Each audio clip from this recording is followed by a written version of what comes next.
तो एवरेज का application part जो आता है वो आपके मिक्सचर्स एंड एलिगेशन में आ जाता है। बेसिकली अगर अपन देखें तो इक्वेशंस में यही दोनों सबसे ज़्यादा पूछे गए हैं, linear and quadratic. Then it will be even like more clear to us कि कैसे अपन को we have to go about it coordinate geometry. तो it is basically dependent on both algebra and geometry. कितनी जल्दी आपको क्वेश्चन समझ में आता है, कितनी जल्दी आपको पैसेज समझ में आता है।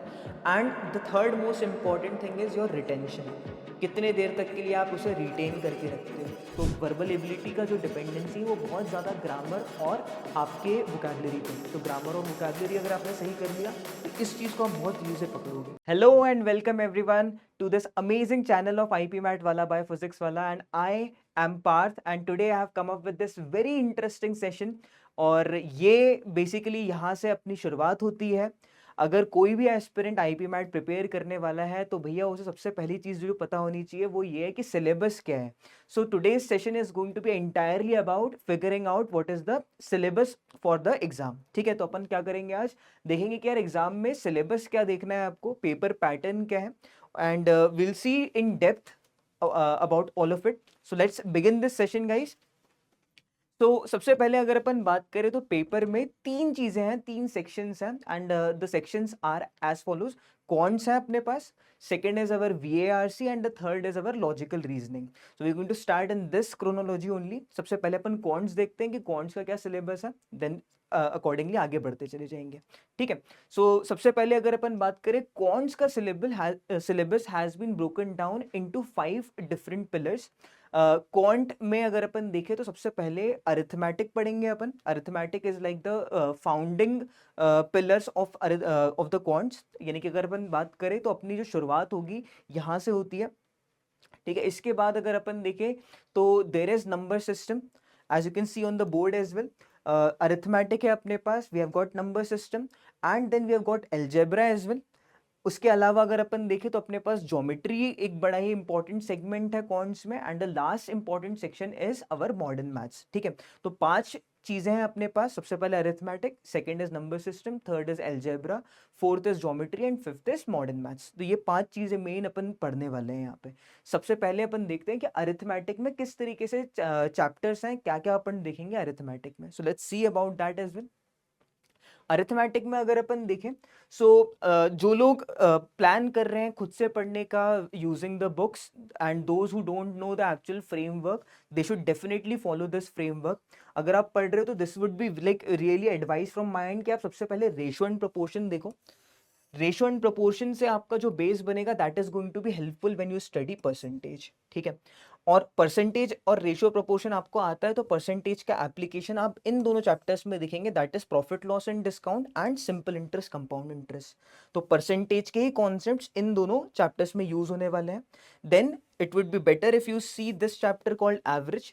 एवरेज से ही आप क्या कर सकते हो, इसको आगे और डिटेल में पढ़ोगे। So there is this thing called weighted averages.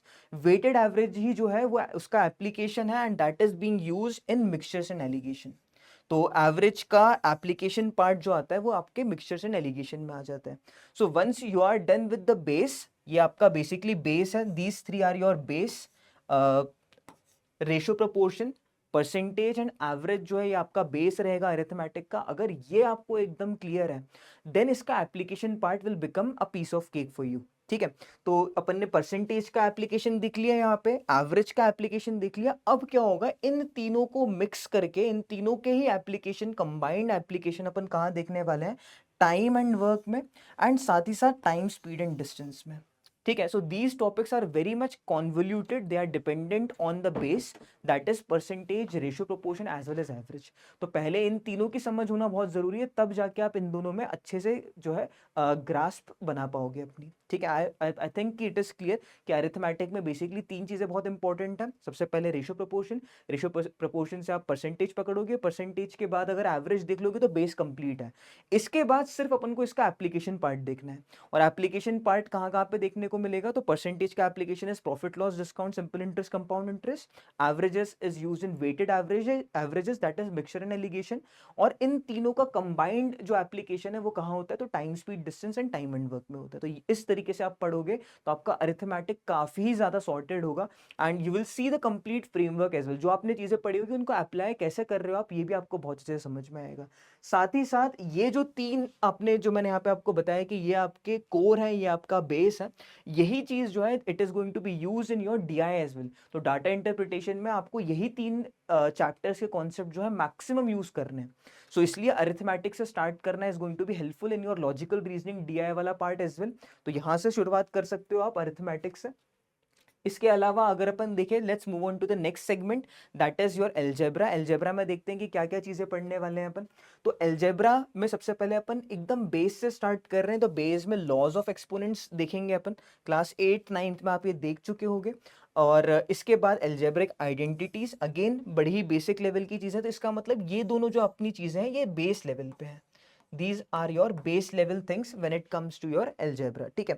इसी के बाद अपन चालू करेंगे इक्वेशंस। तो इक्वेशंस में आप यहाँ पे लीनियर इक्वेशंस भी पढ़ना है आपको, क्वाड्रेटिक भी पढ़ना है यहाँ पे आपको, और इन दोनों के अलावा थोड़ा सा बेस अगर आपको क्यूबिक का भी पता हो कि क्यूबिक में सम ऑफ रूट्स कैसे निकालते हैं, सम ऑफ प्रोडक्ट ऑफ रूट्स कैसे निकालते हैं, प्रोडक्ट ऑफ रूट्स कैसे निकालते हैं, तो that is also again going to be helpful for you. Basically अगर अपन देखें तो इक्वेशंस में यही दोनों सबसे ज्यादा पूछे गए हैं, लीनियर एंड क्वाड्रेटिक।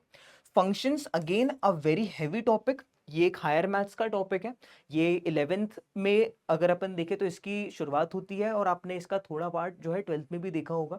तो फंक्शंस में बेसिकली आप यहाँ पे डोमेन रेंज, साथ साथ आप यहाँ पे फंक्शनल इक्वेशन देखिए। तो functional equation is like the most asked topic.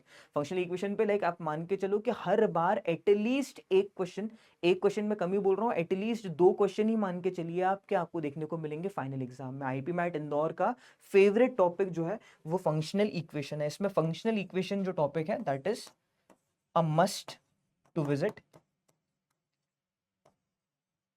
ठीक है।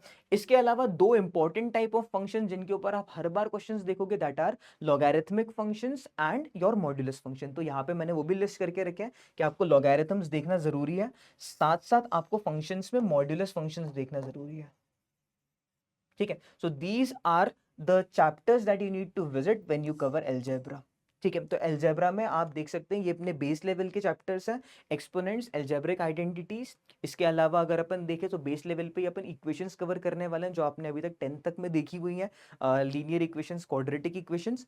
फिर हायर मैथ्स का जो यहाँ पे पार्ट दिख रहा है, अभी तक पहली बार हायर मैथ्स से इंट्रोड्यूस जो अपन को करा है वो फंक्शंस ने करा है। फंक्शंस बेसिकली 11th का टॉपिक है।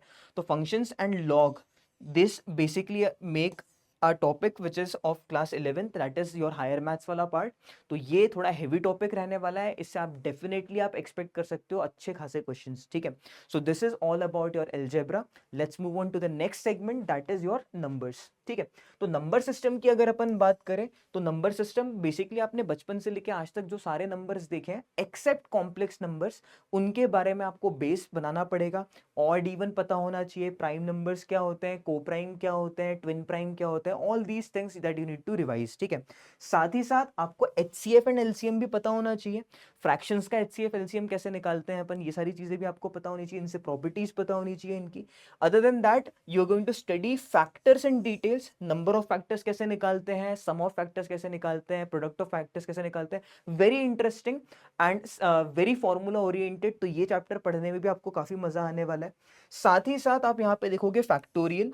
फैक्टोरियल आपको शायद तक 11th का इंट्रोडक्शन में पता ही होगा। 5 factorial is basically 1 into 2 into 3 into 4 into 5। तो अब ये 5 फैक्टोरियल में कितने सारे ट्रेलिंग जीरोज होंगे, यहाँ पे 2 की मैक्सिमम पावर कितनी आने वाली है, इस टाइप के क्वेश्चंस आपको यहाँ पे फैक्टोरियल में पूछे जाते हैं। ट्रेलिंग जीरो का क्या मतलब होता है, तो ट्रेलिंग जीरो का मतलब ये है कि अगर आप एक प्रोडक्ट निकालते हो तो बेसिकली उसको सॉल्व करने के बाद एंड में कितने जीरो आते हैं। So these type of questions are very common in competitive exams. So this is very important when it comes to number system. Trailing zeros के ऊपर आप बिल्कुल प्रैक्टिस करना जरूरी है। Unit digit again a very important topic. अगर मैं आपसे बात करूं 2 की पावर 35 और मैं आपसे पूछूं कि इसका यूनिट्स प्लेस पे क्या आएगा, so these are the type of questions that can be asked when it comes to units digit, ठीक है। रिमाइंडर्स वेरी इंपॉर्टेंट टॉपिक, इसके ऊपर अभी पिछले 2 साल से क्वेश्चंस आ ही रहे हैं, तो remainders again a very important topic. तो रिमाइंडर्स में क्या होता है, बेसिकली मैं अगर आपसे पूछ लूं कि 2 की पावर 35 अगर मैंने 3 से डिवाइड कर दिया, so what is going to be the remainder. इस टाइप के प्रॉब्लम्स आप देख सकते हो नंबर से। नंबर्स पे बेसिकली पहले ऐसा इतना ज़्यादा जो है आईपी मैट क्वेश्चन नहीं पूछ रहा था, बट रिसेंट ईयर्स में नंबर से भी काफ़ी ज़्यादा क्वेश्चंस पूछने लग गए हैं। And these topics are like very easy to understand, very easy to comprehend. Just it requires you to go through the basics first and you need to understand the concept. अगर concept पकड़ लिया आपने, it is very likely कि आप इन questions को बड़े आसानी से बना सकते हो। So this is what you are going to study in number system.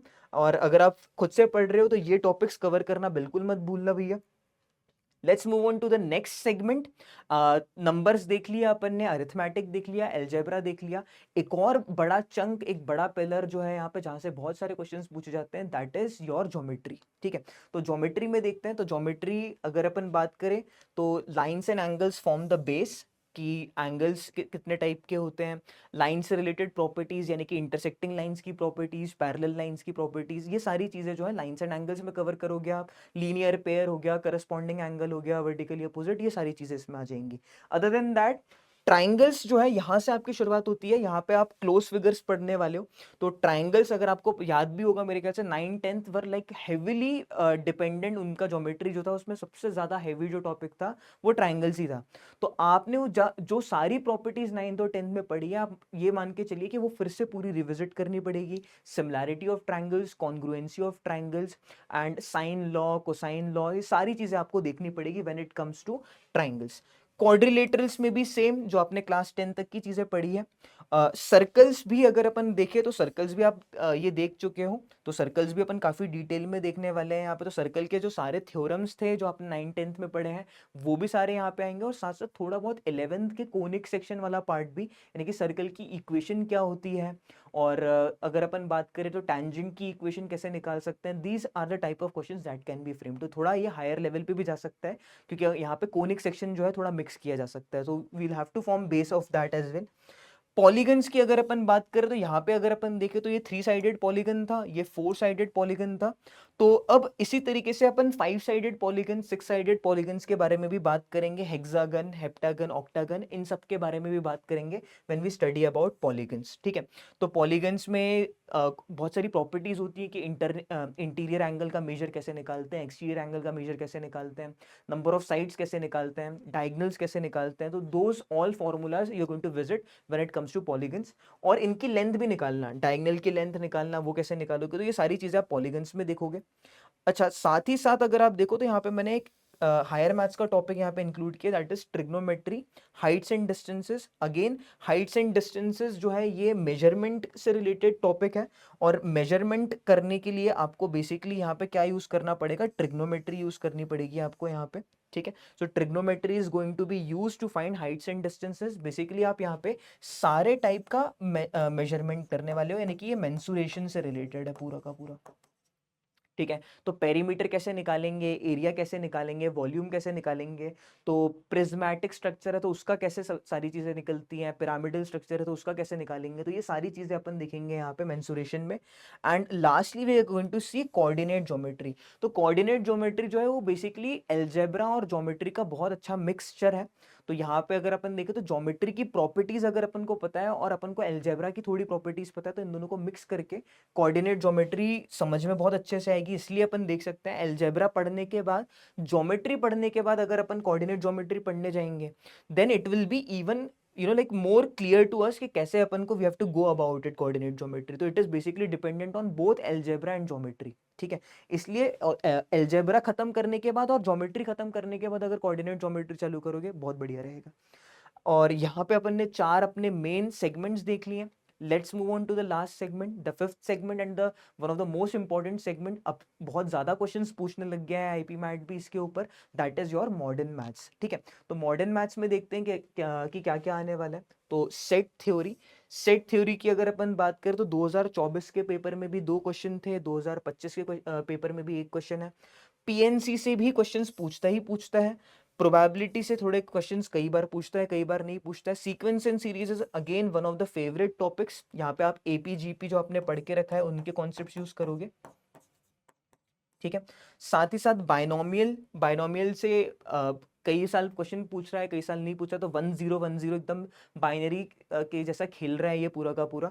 कई बार क्वेश्चन पूछ रहा है, कई बार नहीं पूछ रहा है, तो बाइनोमियल थ्योरम, बाइनोमियल एक्सपेंशन जो है, जनरल टर्म का जो फॉर्मूला है, ये सब भी अपन यहाँ पे देखेंगे। तो this is all part of your modern maths and one of the most important topics that is matrices and determinants. तो इससे आप एटलीस्ट एक क्वेश्चन एक्सपेक्ट करके चलिए कि भैया मैट्राइसेस एंड डिटर्मिनेंट से एटलीस्ट एक क्वेश्चन तो आने वाला है, ठीक है। तो ये सब कुछ आपका मॉडर्न मैथ्स वाला पार्ट है। सेट थ्योरी अगर समझ में आती है, so it will be very easy for you guys to understand permutation, combination and probability as well. और पीएनसी अगर आती है तो डेफिनेटली वो प्रोबेबिलिटी में आपको हेल्प करने वाली है। सीक्वेंस एंड सीरीज का कोई रिलेशन नहीं है इन सबसे। यहाँ पे अगर अपन देखें तो जनरल टर्म निकालना, सम ऑफ एन टर्म्स निकालना और स्पेशल सीरीज देखना, वहाँ ये सारी चीज़ें आप देखोगे यहाँ पे, ठीक है। बाइनोमियल एक्सपेंशन इज अगेन, आपको पहले तो बाइनोमियल पता होना चाहिए कि क्या होता है, और बाइनोमियल को अगर मैं एक्सपैंड करूँगा किसी पावर से तो कितने टर्म्स आएंगे, और अगर कोई स्पेसिफिक टर्म निकालना है, सेवेंथ टर्म निकालना है, तो उसके लिए क्या फॉर्मूला अप्लाई कर सकते हो, ये सारी चीज़ें देखेंगे अपन यहाँ पे। So this is all about the syllabus when it comes to your quant section. Again quick मैं इसको रिवाइज कर देता हूँ। बेसिकली 5 पिलर्स हैं, 5 अपने पास बड़े बड़े सेगमेंट्स हैं। First segment is your arithmetic, one of the most important. मान के चलो आपकी 10 से 15% ऑफ द पेपर जो है आपका मिनिमम, वो अरिथमेटिक से आने वाला है आपका। और अगर अपन बात करें सेकंड सेगमेंट जो सबसे बड़ा है, दैट इज योर अलजेब्रा। तो अलजेब्रा से बहुत ज़्यादा चंक ऑफ क्वेश्चंस आते हैं। मान के चलिए आप कि अगर 40 क्वेश्चंस है तो 40 में से अराउंड 12 to 15 क्वेश्चंस जो हैं आपके अलजेब्रा से आने वाले हैं। Other than that the third segment is your number system. Number system के बाद अपन ने फोर्थ सेगमेंट जो देखा, दैट वाज योर ज्योमेट्री। तो ज्योमेट्री में पूरी क्लास 10 तक की जो ज्योमेट्री है वो अपन देखेंगे यहाँ पे। And the last segment is your modern maths. तो मॉडर्न मैथ्स में सबसे इंपॉर्टेंट चैप्टर्स जो है वो यहीं पे मैंने बता दिए हैं आपको। सो this is all about your quants का सिलेबस, ठीक है। मेरे ख्याल से काफ़ी क्लैरिटी आ गई होगी कि if you are going to prepare by yourself, एक स्ट्रक्चर मिल जाएगा आपको, अगर आपको पता है कि किस ऑर्डर में चलना सही रहेगा। It would be better if you go with arithmetic first, और अरिथमेटिक के बाद मैं सजेस्ट करूंगा कि आपको नंबर सिस्टम पकड़ना चाहिए। नंबर सिस्टम के बाद आपको अलजेब्रा पकड़ना चाहिए। अलजेब्रा के बाद आप आराम से ज्योमेट्री और मॉडर्न मैथ्स जो आपको कंफर्टेबल लगे वो आप पिक कर सकते हो, ठीक है। पहले 3 जो है इस तरीके से अगर आप पकड़ोगे तो it would be helpful. Arithmetic से क्योंकि एक basic understanding of things develop हो जाती है, ठीक है, और उसके बाद थोड़ी शार्पनेस आती है, वो आप यूज करोगे नंबर सिस्टम में। और नंबर सिस्टम से जो और शार्पनेस मिलेगी आपको, उसको आप यूज कर सकते हो अलजेब्रा में। सो ये 3 चीजों को, 3 पिलर्स को पढ़ते टाइम आपको इस चीज का ध्यान रखना है कि क्रोनोलॉजी मैटर करेगी थोड़ी सी, ठीक है। और लोगों को कंफ्यूजन होता है कि भैया क्या ये एकदम सेम सिलेबस जो है वो आने वाला है इंदौर में, जिपमैट में, रोहतक में? तो बिल्कुल ये सेम सिलेबस नहीं आने वाला है, बिकॉज हायर मैथ्स वाला जो पार्ट है it is not included in your JIPMAT का exam and IPMAT Rohtak का exam. So let's like bifurcate it कि भैया कौन सा वाला पार्ट नहीं आने वाला है। So what I have done is कि हायर मैथ्स जो है आपका, ये टॉपिक्स जो है ये आप मान के चलिए कि आपको बहुत कम देखने को मिलेंगे when it comes to JIPMAT and Rohtak, ठीक है। तो फंक्शन से जो अपन ने चीजें देखी कि मॉड्यूलस फंक्शन, लोगैरिथमिक फंक्शन, इन सब से क्वेश्चन जो है आने के चांसेस ना के बराबर है। पीएनसी एक टॉपिक ऐसा है जिससे क्वेश्चन आ भी सकता है क्योंकि ये थोड़ा नंबर्स के ऊपर भी बेस्ड है। तो नंबर ऑफ वेज निकालने के लिए आप बेसिकली नंबर थ्योरी यूज कर रहे हो, तो इससे आप ये तो पढ़ना जरूरी तो है। प्रोबेबिलिटी से बहुत रेयरली बहुत डायरेक्ट क्वेश्चन आते हैं, क्लास 10th तक के लेवल के ही आता है। पीएनसी बेस्ड प्रोबेबिलिटी आपको नहीं देखने को मिलेगी। सीक्वेंस एंड सीरीज भी क्लास 10th के लेवल तक के ही आपको देखने को मिलेगा। बाइनोमियल बिल्कुल देखने को नहीं मिलेगा। मैट्राइसेस एंड डिटर्मिनेंट बिल्कुल देखने को नहीं मिलेगा। और 11th के लेवल की ट्रिग्नोमेट्री भी देखने को नहीं मिलेगी, सिर्फ 10 तक के लेवल की देखने को मिलेगी। तो प्रोबेबिलिटी भी 10 तक के लेवल तक की देखने को मिल सकती है आपको, 11th के लेवल की नहीं मिलेगी यहाँ पे। पीएनसी में नंबर थ्योरी जो है ये अपन को पता होना चाहिए कि नंबर थ्योरी से कैसे क्वेश्चन सॉल्व करते हैं without using permutation and combination. और फंक्शंस में अगर अपन देखें तो जो अपन ने हेवी फंक्शंस देखे होंगे, greatest integer function, modulus function, logarithmic function, तो उन सबसे क्वेश्चन बिल्कुल आने के चांसेस नहीं है। जिपमैट और रोहतक की अगर अपन बात करें तो this is the syllabus for higher maths, और ये पार्ट जो है आपके जिपमैट और आईपी मैट रोहतक में नहीं है, ठीक है। So I think the bifurcation is very clear कि आईपी मैट इंदौर के लिए स्पेसिफिक कौन से टॉपिक्स है। तो सारे जो मैंने बोर्ड पे अभी दिखाए हैं आपको, वो सारे इंदौर स्पेसिफिक थे। अगर आप इनको हटा दोगे तो आपके रोहतक और जिपमैट का पेपर का सिलेबस बन जाएगा ऑटोमेटिकली।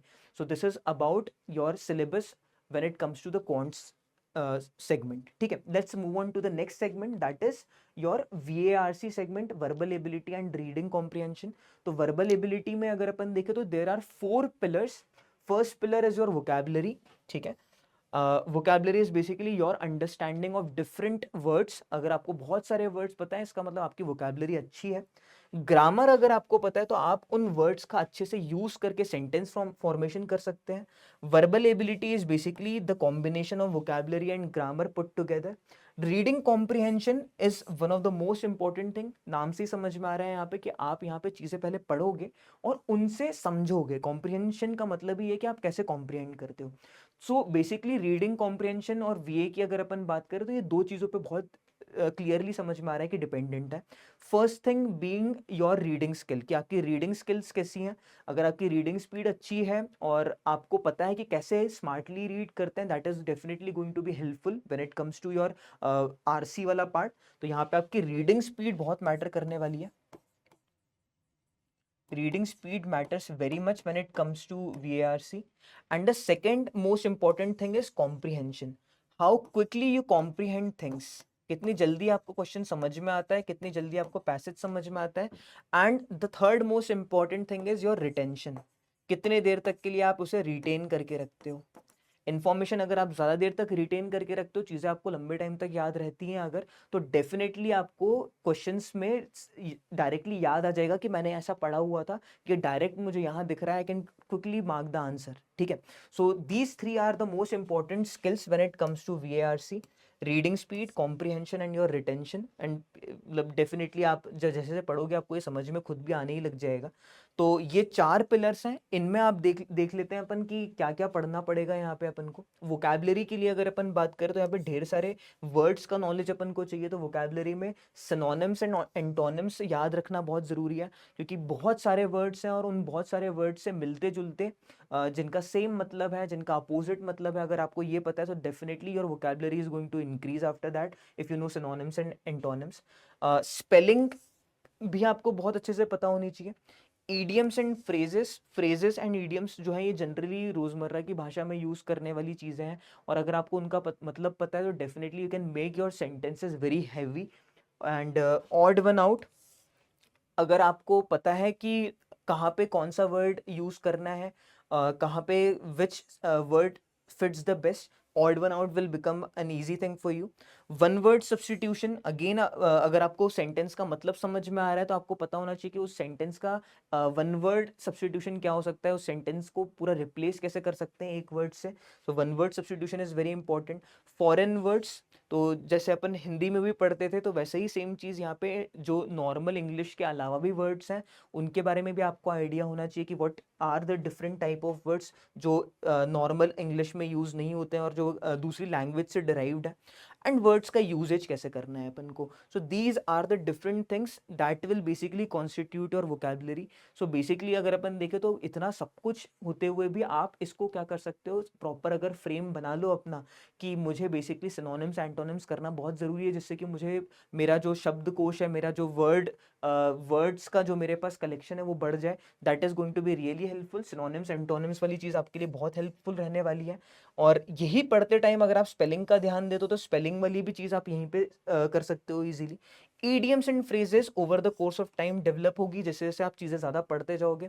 जितना ज़्यादा पढ़ोगे उतनी ज़्यादा you will come across idioms and phrases. And if you have this habit of underlining idioms and phrases, things will become easier for you after a certain while. ठीक है, तो बेसिकली ये 3 चीज़ें अगर अपन देखें तो बहुत ईजिली आप वर्कआउट कर सकते हो. Odd one out, one word substitution again आपकी अगर जो वर्ड का जो आपका कलेक्शन है, सिनोनिम्स एंटोनिम्स, ढेर सारे वर्ड्स अगर आपको पता है तो this becomes easy. This is completely dependent on your vocabulary. Foreign words भी पढ़ते टाइम अगर आप नोट करते हो कि यार ये वर्ड शायद तक जर्मन ओरिएंटेड हो सकता है, कोई जर्मन वर्ड से डिराइव हो सकता है, so can quickly note it down over there. और ऐसे ही आप क्या करोगे, if you start collecting these words, your vocabulary is definitely going to increase. ठीक है, so let's move on to the next segment, that is your grammar segment. अब grammar मेरे ख्याल से अपन बचपन से ही देख रहे हैं. ग्रामर में बहुत सारी चीज़ें हैं, noun, pronoun, verb, adverb, adjectives, conjunctions, prepositions. तो ये सारी ही चीज़ें बहुत इंपॉर्टेंट है, इनके आपको रूल्स पता होने चाहिए. ये सारी ही चीज़ें यहाँ पे लिखी हुई हैं. इसके अलावा मॉडिफायर्स आपको पता होने चाहिए। टेंसेस सबसे इंपॉर्टेंट चीज़ है, क्योंकि अगर आपको टेंसेस नहीं पता तो आप कभी भी करेक्ट तरीके से सेंटेंस फॉर्म नहीं कर पाओगे। Active and passive voice again बड़ी ही मज़ेदार चीज़ होती थी ये। इसके अलावा reported speech and the last most important thing है सब्जेक्ट वर्ब एग्रीमेंट। तो ये सारी चीज़ें हैं जो आपको ग्रामर के टाइम पे ध्यान रखनी है कि भैया अपना ग्रामर वाला पार्ट, यानी कि पूरा noun pronoun preposition verb adverb, ये सारी चीज़ें जो है कवर करना बहुत ज़रूरी है। क्योंकि इनसे आप बेसिकली क्या करोगे, आप कभी भी ग्रामेटिकल मिस्टेक नहीं करोगे, आपका जो सेंटेंस फॉर्मेशन होगा that is going to be next level. तो and it gives a very good impression. मतलब पहली बात तो है कि अगर if you are able to form really meaningful sentences without any grammatical error, it gives a very good impact, ठीक है। So definitely it is going to help when it comes to your speaking skills as well. Let's move on to the next segment that is your verbal ability. तो जैसा कि मैंने आपको बताया कि अगर अपने पास बहुत सारे वर्ड्स आपको अच्छे से पता है, साथ साथ उनका यूजेज पता है, और साथ साथ उन्हें कैसे कनेक्ट करके सेंटेंसेस बनाने हैं, ये दोनों ही चीज़ें अगर आपने मास्टर कर ली तो आपने बेसिकली वर्बल एबिलिटी भी बहुत मास्टर कर ही लिया है। पैराजम्बल्स, तो पैराजम्बल्स में बेसिकली क्या होता है कि आपके पास 4-5 लाइंस बहुत ही मिसप्लेस तरीके से होंगी and you will have to make a meaningful para out of it. So this is a very common type of question. You should definitely go through IPMAT का previous year paper to understand better about parajumble. तो parajumble में randomly place sentences होते हैं, उनको आप properly arrange करते हो जिससे कि एक मीनिंगफुल पैरा बने। पैरा कंप्लीशन, तो एक इनकम्प्लीट पैरा होगा और आपके पास ऑप्शंस होंगे कि which option should be put over there so that the para is like completely meaningful and it completely makes sense. Para summary, तो आपको एक पैरा दे दिया जाएगा पूरा का पूरा और उसको पढ़ के आपको उसे बेस्ट समराइज करना है एक लाइन में, तो आपके पास ऑप्शंस होंगे and the best option is going to be the summary of the para. तो पैरा से रिलेटेड ये 3 चीजें बहुत इंपॉर्टेंट है। सेंटेंस कंप्लीशन, आप इस चीज को मास्टर तभी कर पाओगे जब आपकी ग्रामर अच्छी है। एनालॉजी भी again it depends on your vocabulary as well as your grammatical skills. तो वर्बल एबिलिटी का जो डिपेंडेंसी है वो बहुत ज़्यादा ग्रामर और आपके वोकैबुलरी पे है। तो ग्रामर और वोकैबुलरी अगर आपने सही कर लिया तो इस चीज़ को आप बहुत तेज़ी से पकड़ोगे, ठीक है। तो इसलिए it's better to start with grammar and vocabulary in the first place. Grammar और वोकैबुलरी से शुरू करते हुए फिर इस लेवल पे आओ, इसको पकड़ोगे और उसके साथ साथ आरसी साइमल्टेनियसली बनाते चले जाओ, ठीक है। And last most important thing is your reading comprehension. तो रीडिंग कॉम्प्रिहेंशन जिन लोगों को आइडिया नहीं हो, तो basically these are very long unseen passages. इन पैसेजेस से आपको बेसिकली क्वेश्चंस पूछे जाते हैं और आपको वो क्वेश्चंस आंसर करने होते हैं। तो ये क्वेश्चंस को आंसर करने के लिए कई बार ये हो जाता है कि अगर आपकी रीडिंग स्पीड अच्छी नहीं है, आपका कॉम्प्रिहेंशन अच्छा नहीं है, तो it will take you more time. So that is why you should have a good reading speed in it. And यहाँ पे अगर अपन देखें तो आपको बहुत सारे अलग अलग टाइप्स के आरसीज करने चाहिए, जिससे कि आपको जो है थोड़ा आपका नॉलेज बढ़े अलग अलग चीज़ों के बारे में, जिससे कि you are able to figure out कि व्हाट वर्क्स बेस्ट, ठीक है। And again one of the most important thing is mapping. Mapping करना कि कैसे अपन कैसे किस तरीके से अपन करेंगे इस आरसी को solve. And the questions in this can be based on inference as well as assumption based. तो इन्फ्रेंस बेस्ड और अजम्पशन बेस्ड नाम से ही समझ में आ रहा है कि अजम्पशन में यहाँ पे क्या होगा कि एक काल्पनिक स्थिति होगी और उसके हिसाब से आपसे क्वेश्चन पूछे जाएंगे, तब कैसे आंसर करते हैं। इन्फ्रेंस यानी कि आउटपुट अपन को पता है, तब कैसे आंसर करते हैं। So these are the different type of questions that can be asked. And सीधी सी बात है कि मुझसे ज़्यादा अच्छे से मैम या इंग्लिश की कोई फैकल्टी जो है वो इसको काफ़ी डिटेल में आपको समझाएगी over the course of time. So I am thinking कि जो लोग खुद से भी प्रिपेयर कर रहे हैं, they will definitely go through different YouTube videos and they'll come across videos where you'll get a very good idea about all of these things, ठीक है। So let's move on to the next and the most important one of the most important subjects as well, logical reasoning। तो basically अगर अपन बात करें तो मैंने पहले दो पे क्वांट्स और वर्बल को इसलिए रखा था because these are the two things that are basically asked in your IP MAT Indore का paper. But other than that there is also your logical reasoning का सेट, ठीक है। तो लॉजिकल रीजनिंग में बेसिकली आपको क्या क्या पढ़ना है, so these are the topics that are important. ये दोनों भी जो मैंने जो लॉजिकल रीजनिंग से रिलेटेड जो टॉपिक्स लिखे हैं, these are entirely based on your IPMAT and JIPMAT का पेपर, ठीक है। तो आईपी मैट और जिप मैट में ये सारे टॉपिक्स आपको कवर करने पड़ेंगे। तो फर्स्ट इज डायरेक्शंस, आपको डायरेक्शंस का नॉलेज होना चाहिए। 4 आपके जो प्रिंसिपल डायरेक्शंस हैं उनसे रिलेटेड क्वेश्चंस आते हैं यहाँ पे। Blood relation again very important. Clocks and calendar, तो क्लॉक्स में आपको पता है कि एंगल बेस्ड क्वेश्चन आते हैं कि अगर 720 हो रहा है तो 720 पे कितना एंगल बना रहा होगा आवर हैंड और minute hand. So these are the type of questions that are asked on clocks. Similarly calendar भी आपको पता ही होगा, कैलेंडर से रिलेटेड क्वेश्चन इस टाइप के आते हैं कि अगर मान लो कि आज 25 जून है and 25th June 2025 is a certain day, so what day it will be? 25th January 2027. So these are the type of questions that can be asked in calendar. Series में नंबर सीरीज, यहाँ पे आप pattern recognition करोगे. Coding and decoding में आपको alpha numeric patterns साथ साथ number patterns को कॉम्प्रिहेंड अंडरस्टैंड करके आपको आंसर करना पड़ेगा. ऑड वन आउट में आपको देखना पड़ेगा कि कौन सा ऐसा नंबर है, कौन सा ऐसा टर्म है सीक्वेंस में जो लॉजिक सेटिस्फाई नहीं कर रहा है. Syllogism is based on your Venn diagram. ठीक है. Ranking is again based on your, ranking के लिए बेसिकली आपको चीज़ों को पहले समझना पड़ेगा. यहाँ पे पैसेज होगा आपके पास और देखना पड़ेगा आपको कि कौन किस रैंक पे बैठ रहा है and you will have to solve it entirely. ठीक है. तो रैंकिंग बेस्ड सेट आपको बिल्कुल देखने को मिल सकता है कि जहाँ पे आप चीज़ों को रैंक करो. ठीक है. रैंकिंग ये पोजीशन वाइज रैंकिंग भी हो सकती है कि लेफ्ट टू राइट अगर 17th रैंक पे है और टोटल 30 लोग हैं तो राइट टू लेफ्ट में कौन सी रैंकिंग होगी. This type of question can also be asked. Ranking set में भी आ सकती है और डायरेक्ट क्वेश्चंस भी आ सकते हैं रैंकिंग पे. So these are your basic topics from analytical reasoning, from logical reasoning. Other than that, there are certain topics जिन पे आपको काफ़ी डिटेल्ड लॉन्गर सेट्स देखने को मिल सकते हैं. Ranking is one of them. Arrangement, चीज़ों को अरेंज करके टैबुलेट करके आपको समझना पड़ेगा कि कैसे चीज़ें वर्कआउट कर रही हैं. तो बहुत सारे क्वेश्चंस अगर आप पिछले साल के देखो तो इसमें अरेंजमेंट एक one of the most common topic है. तो अरेंजमेंट में बहुत सारी इन्फॉर्मेशन रहती है, like there is so much information given and you will have to figure out कि कैसे उस इन्फॉर्मेशन को टैबुलेट करके अपन चीज़ों को आंसर कैसे कर सकते हैं. Team formation, again logical reasoning का one of the most important topics. Games and tournaments, अलग अलग टाइप ऑफ गेम्स में अलग अलग टाइप के रूल्स लगते हैं और उन रूल्स को फॉलो करते हुए आपको टेबल्स बनानी पड़ेगी और उनसे सॉल्व करना पड़ेगा. Distribution is again going to be use while solving this kind of logical reasoning के sets.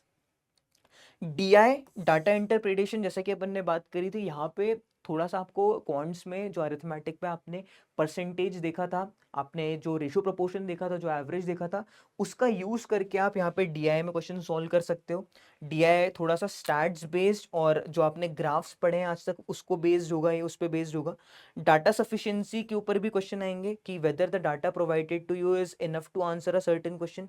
When diagram, Venn diagram जो है ये again very important. Set theory में आप ये पढ़ोगे ही पढ़ोगे, तो सेट थ्योरी से रिलेटेड क्वेश्चंस भी आपको यहाँ पे यूज करने पड़ेंगे. सेट थ्योरी का नॉलेज यूज करना पड़ेगा while solving larger logical reasoning के सेट्स. तो अगेन अगेन यहाँ पे अगर अपन देखें तो बहुत इंटेंस चीज़ें हैं ये सारी. थोड़ी सी मैथ्स और साथ साथ अगर आपकी इंग्लिश की समझ अच्छी है you will be able to figure out what these longer sets are asking you. ठीक है. तो लॉजिकल रीजनिंग में बेसिकली आपको अपना क्वांट्स वाला भी जो है न्यूमेरिकल एबिलिटी वाला पार्ट जो है वो भी आपको अच्छा होना चाहिए. साथ साथ आपकी रीडिंग स्पीड और कॉम्प्रिहेंशन भी अच्छा होना चाहिए, तब जाके आप लॉजिकल रीजनिंग का सेट जल्दी बना पाओगे. So logical reasoning is based on both quants as well as your VA part. ठीक है. तो ये दोनों पे ही बेस्ड है. सारे टॉपिक्स अपन ने देख लिए कि ये टॉपिक्स किस तरीके से हैं और साथ साथ किस टाइप के प्रॉब्लम्स फ्रेम करे जा सकते हैं. To get a better idea of everything that I have mentioned today, you should definitely go through any previous year paper for IPMAT Indore और IPMAT रोहतक. आपको एक क्लियर आइडिया आ जाएगा कि जो जो चीज़ें यहाँ पे लिखी हैं उनसे रिलेटेड क्वेश्चन दिख रहा होगा आपको. ठीक है. So this is the best thing. Every time whenever you are confuse कि भैया स्टार्ट कहाँ से करें, तो सबसे पहले तो आपको सिलेबस की चीज़ें समझ में आनी चाहिए कि what is the syllabus all about, किस टाइप के क्वेश्चंस आते हैं, और उसको समझने के लिए it is better to go and see the PYQs. ठीक है. तो आप पिछले किसी भी साल का पेपर उठा के देख लीजिए तो दोनों भी चीज़ें क्लियर हो जाएंगी. The first thing being the syllabus and second कि कहाँ से वेटेज ज़्यादा है. आई एम डेफिनेटली श्योर कि you might be curious about कि वेटेजेस कैसे कैसे रहने वाले हैं इसके. So we are going to come with that video as well very soon. I hope the syllabus part of the things must be very clear at this point. Syllabus एकदम clear हो चुका होगा. इसके बाद अपन देखेंगे कि कैसे वेटेजेस कितने हैं, किस तरीके से प्रिपेयर करना है. We are going to come with that sessions as well. So I'll see you in the next class, guys. I hope this session was really helpful, especially for those people who are going to study by themselves and they lack the proper frame for it. So उनके लिए तो मेरे ख्याल से बहुत helpful रहने वाला है. And that's all from my end. I'll see you in the next session. Until next time, bye bye.